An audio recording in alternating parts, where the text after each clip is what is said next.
My name is Glenn Allen Graham. I was raised in the state of Idaho, went through junior ROTC in high school and Army ROTC at University of Idaho, and then I served in the U.S. Army as a chaplain, rank of captain. I was a battalion chaplain from 1981 to 1984.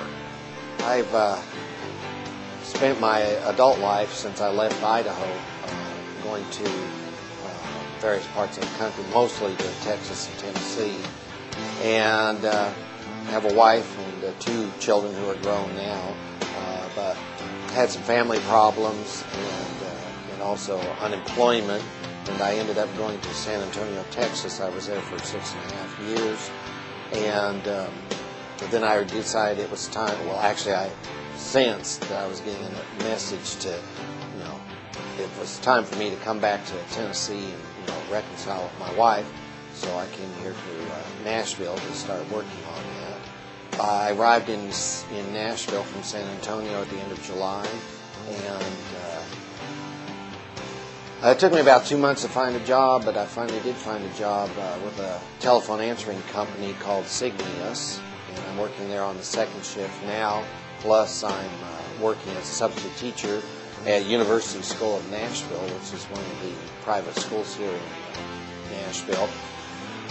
When I first arrived here, I technically was homeless. I was actually sleeping on the couch of a halfway house that somebody had found for me to stay at. But of course, they didn't want me staying there for an extended period, and neither did I want to stay there. And then Building Lives found me a place at Mercury Courts on Murfreesboro Road.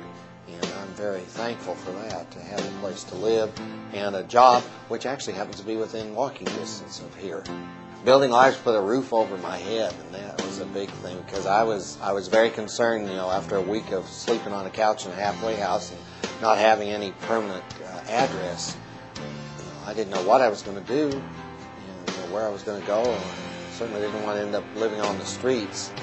Building Lives came through and found me a place to live. Very adequate place to live, so I'm very grateful for that.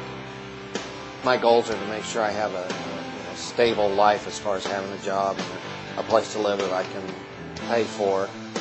Eventually get a car, because I found the public transportation system here in Nashville isn't all that great. But there's another reason I need a car, and that's because my wife doesn't actually live here in Nashville. She lives in Clarksville, and I want to start going up there to spend time with her when I'm not at work. And eventually I'm going to move up there, hopefully eventually back into the same house with her.